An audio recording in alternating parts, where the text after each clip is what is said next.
2020 সালে দেখেন আওয়ামী লীগের হাত থেকে তারা অ্যাওয়ার্ড নিচ্ছে। এই যে এসডো বলছে না, এগুলো ভারতীয় দালাল। বাংলাদেশে এদেরকে নিষিদ্ধ করা দরকার। আমাদের সবচেয়ে জনপ্রিয় টুথপেস্টকে সবচেয়ে ক্ষতিকারক হিসেবে দেখিয়ে এরা এই ভয়ঙ্কর কাজটি করছে। সবচেয়ে মেডিপ্লাস এই মুহূর্তে সবচেয়ে জনপ্রিয় না। বাংলাদেশে এসডো এর মতো অনেক এনজিও আছে যারা সারা বছর শিক্ষা কার্যক্রম করে, আর শিক্ষা শেষে আমাদের বাচ্চাদেরকে ধর্মান্তরিত করে ফেলে, খ্রিস্টান বানায় বা অন্য ধর্ম বানায়। তাদের একটা এজেন্ডা। তো এর দায় কাকে দেব? এর দায় হলো রাষ্ট্রের, সরকারের। সরকার কেন শিক্ষা কার্যক্রম সঠিকভাবে করে না যে একটা এনজিওকে গিয়ে সেখানে পড়াশোনা করাতে হয়, আর পড়াশোনা শেষে ওই বাচ্চাটা খ্রিস্টান হয়ে যায়? এই জিজ্ঞাসা, এই ধরনের ভয়ঙ্কর কার্যক্রম আমাদের ইসলাম ধর্মে কোনো কার্যক্রম আছে যে যেখানে খাওয়ায় দাওয়ায় লেখাপড়া করায় সেখানে মুসলিম বানায় ফেলবে?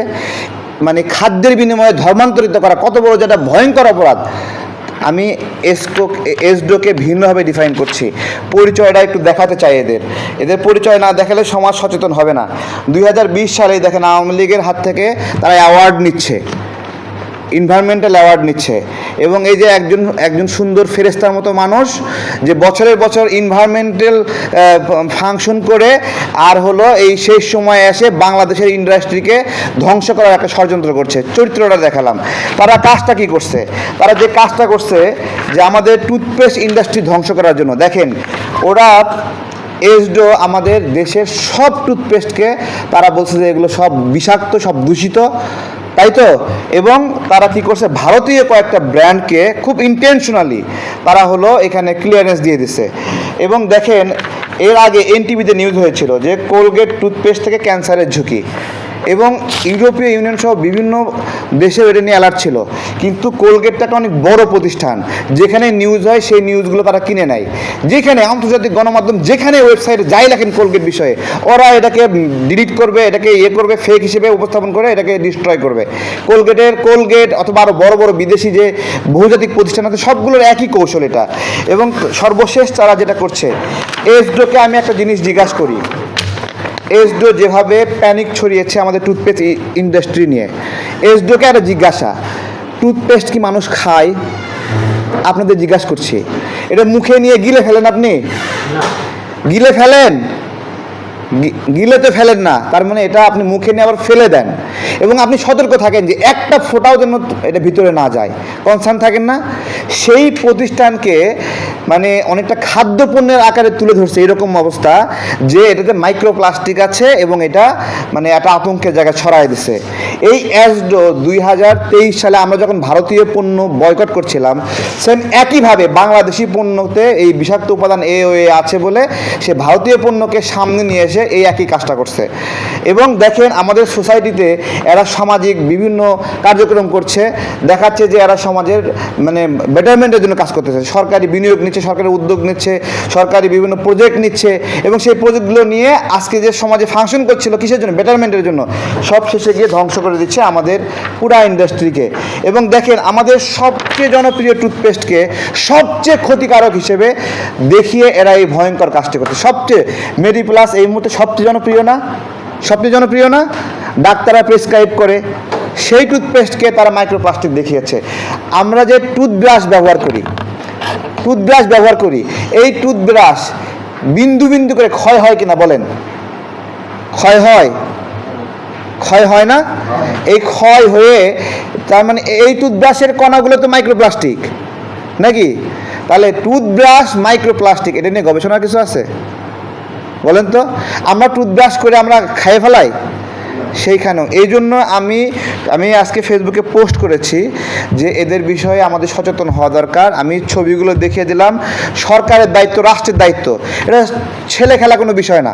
আমি স্মৃতিচারণ করি, আমাদের এখানে রেড লিফ নামে একটা কলম ছিল। সারা বছর আমরা দেশীয় কলম দিয়ে লিখতাম, আর আমাদের টার্গেট ছিল যে পরীক্ষা বা ভালো কোনো ইয়ের সময় আমরা রেড লিফ দিয়ে লিখবো না। রেড লিফকে এইরকম গুরুত্বপূর্ণ জায়গায় রাখতাম। বাট দেশীয় শিল্প এবং দেশীয় উদ্যোগ ও উদ্ভাবনের বিকাশের জন্য ইকোনো কলম, আরও বিভিন্ন ধরনের কলমগুলোর বিকাশের জন্য সরকার কী করলো? রেড লিফ কলমকে ব্যান করলো বাংলাদেশে। তারপরেও চোরাই পথে রেড লিফ আসতো, কিন্তু আলটিমেটলি আস্তে আস্তে রেড লিফ পুরো বাতিল হয়ে গেছে। এখন কলম শিল্প কোথায় কোথায় গেছে? এই একটা ঘরে, ছোট ঘরেও একটা কলমের ফ্যাক্টরি রয়ে গেছে, যে সহজে বানায় ফেলতেছে। সুতরাং আমাদের শিল্প, এই যে এগুলো হলো ভারতীয় দালাল, এই যে এসডো বলছে না, এগুলো ভারতীয় দালাল। এখন এখান থেকে ভারতীয় এস্টাবলিশমেন্ট সরে গেছে। কতটুকু তারা কৌশলী দীর্ঘদিনের গবেষণা নিচ্ছে, হাতে নিচ্ছে, যে মাসের পরে মাস, বছরের পরে বছর একটা একটা করে সে ওরাল বিষয়গুলোতে নিয়ে কাজ করছে। দেখা যাচ্ছে যে বিভিন্ন জায়গায় বাচ্চাদের এখানে মুখ পরীক্ষা করছে, দাঁত পরীক্ষা করছে, এগুলো দেখায় বিভিন্ন ধরনের নাটক করে। একটা এই ফান্ডিংটা কই থেকে আসছে আমি জিজ্ঞাসা করছি, কে এই ফান্ডিং করছে? আমি সরকারকে দ্রুত এই এই যে ধরনের ঘৃণ্য কাজ করছে এসডোর এই দায়িত্বশীল যারা আছে, এই লোকটাকে এখনই আইনের আওতায় নিতে বলবো। এই যে আছে দেখছেন না, আইনের আওতায় নিতে হবে। আমাদের পুরা ইন্ডাস্ট্রির ধ্বংসের ষড়যন্ত্র করছে ইন্ডাস্ট্রি কোনো। এবং দেখলাম যে আমাদের পাট মন্ত্রণালয় কোথায় গিয়ে সে মিটিংয়ে বসছে। ঠিক আছে, আমাদের এরকম কোনো এনজিও দরকার নেই যে এনজিওটা আমাদের লোকাল ইন্ডাস্ট্রি ডিস্ট্রয় করে ফেলে। আর আরেকটা বিষয় বলি, যে এসডিও সে কোনো আমাদের গভর্নিং অথরিটি? জিজ্ঞাসা করছি, আমাদের রাষ্ট্রীয় কোনো তদারকি প্রতিষ্ঠান? তাহলে বিএসটিআই কেন আছে? নিরাপদ খাদ্য অধিদপ্তর কেন আছে? জিজ্ঞাসা করছি, বিএসটিআই অনুমোদন নিয়ে করছে এই কাজটা? জাহাঙ্গীরনগর বিশ্ববিদ্যালয়ের একটা গবেষণা পদ্ধতির কথা বলছে, জাহাঙ্গীরনগর বিশ্ববিদ্যালয়ের নাম ব্যবহার করছে, কিন্তু ওইখানে কিন্তু লেখে নাই যে জাহাঙ্গীরনগর বিশ্ববিদ্যালয় এই গবেষণাটা করছে। মানে কতটুকু ষড়যন্ত্রের একটা ফাঁদ আছে। জাহাঙ্গীরনগর বিশ্ববিদ্যালয়ের নাম ব্যবহার করছে, কিন্তু আমরা যারা বুঝি যে এই গবেষণাটা জাহাঙ্গীরনগর বিশ্ববিদ্যালয় করেনি, কিন্তু নামটা সে কীভাবে ব্যবহার করছে। আমি বিএসটিআই কর্তৃপক্ষকে বলবো যে আপনাদের ছাড়া আমাদের এই ইন্ডাস্ট্রি এই ধ্বংসের যে ষড়যন্ত্র করলো, আপনারা কোথায় ছিলেন? আপনাদের কাজ কী ছিল আপনারা? এবং দেখলাম যে বিএসটিআই কর্তৃপক্ষ বলতেছে আমরা মাইক্রোপ্লাস্টিক নিয়ে আগে গবেষণা করিনি, মানে তাদের যে ক্রাইটেরিয়াগুলো আছে সেই ক্রাইটেরিয়াগুলো গবেষণা করেনি। এবং এসডিও বলতেছে নতুন গবেষণা তারা উন্মোচিত হবে। তা তুমি নতুন তোমার এক্সপেরিমেন্টের জন্য পুরো ইন্ডাস্ট্রিকে ধ্বংস করে দেবা? তুমি তোমার এক্সপেরিমেন্টের জন্য পুরো ইন্ডাস্ট্রি ধ্বংস করে দিবা? তো এগুলো আমরা সতর্ক থাকার অনুরোধ করব। আর সবচেয়ে গুরুত্বপূর্ণ, যে কোলগেটকে এই অ্যাসডো হলো মানে গ্লোরিফাই করেছে, নিরাপদ টুথপেস্ট করেছে, সেই কোলগেট নিয়ে বিদেশি বিভিন্ন গণমাধ্যমে নিউজ হয়েছে। এবং কোলগেট টুথপেস্ট ক্যান্সারের ঝুঁকি লেখা আছে।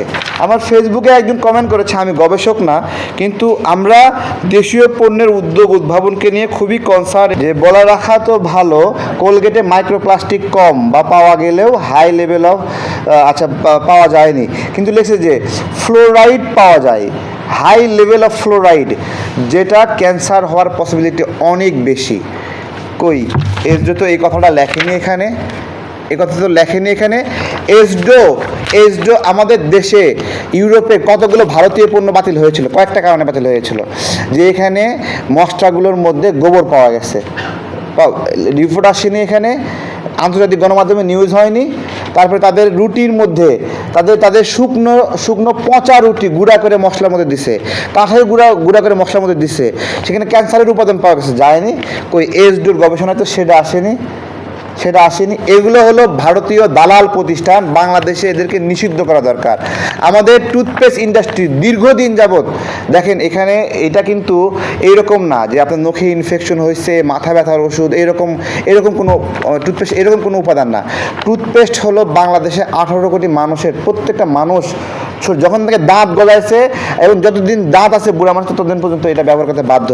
এইরকম একটা ইন্ডাস্ট্রি যেখানে বাংলাদেশের আমাদের স্কয়ার, তিব্বত বলেন, বিভিন্ন ধরনের দেশীয় কোম্পানি যেখানে রাইজ করছে, ভালো করছে, সেই সময় এসে এই ধরনের আঘাত, এটা রাষ্ট্রকে অবশ্যই খুঁজে দেখতে হবে। এবং এদেরকে কোনো দেখেন এরা কোনো তদারকি প্রতিষ্ঠান না, ঠিক আছে, কোনো তদারকি প্রতিষ্ঠান না, এবং এদের লিগ্যাল কোনো অথরিটি নাই এই ধরনের গবেষণা করার। এই ধরনের যে নিউজটা করলো, যে সকল গণমাধ্যমগুলো এই নিউজগুলো করছেন, আপনারা এই যে আমাদের ইন্ডাস্ট্রি ধ্বংস হবে, আপনারা দায় নিতে পারবেন? আপনাদের জিজ্ঞাসা করছি। নাম্বারগুলো, কিছু নাম্বার বন্ধ, কিছু নাম্বার কল ধরে না। ওদেরকে একটা জিনিস জিজ্ঞাসা করব, ওরা যে টুথপেস্ট, আমাদের বাংলাদেশি সকল ব্র্যান্ডের টুথপেস্টকে এইভাবে তারা তাদের ইমেজ নষ্ট করলো, হ্যাঁ, ইন্ডিয়ান টুথপেস্টগুলোকে যেভাবে মার্কেটিং করছে, যার একটা দেখালাম যে ক্যান্সারের উপাদান আছে কোলগেটে, ঠিক আছে, যাদের যাদের শখ তারা নেবেন। হ্যাঁ, তো সেই এসডোকে কল দিলাম, ওই কল কল তো ধরে না। জিজ্ঞাসা করবো যে তুমি কি বিএসটিআই, তুমি কি নিরাপদ খাদ্য কর্তৃপক্ষ, তুমি এই গবেষণা করার এখতিয়ার কই পাইলা?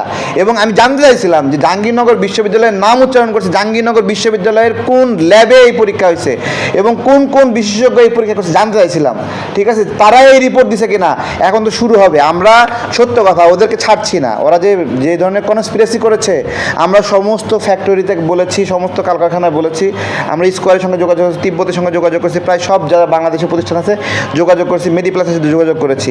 এই সমস্ত কিছু নিয়ে ওদের শনির দশা শুরু হয়। এই ইন্ডিয়ান দালাল কোম্পানি এনজিও থাকবে, না হয় আমাদের প্রতিষ্ঠানগুলো থাকবে। এটা নিয়ে আমাদের শেষ দেখতে হবে।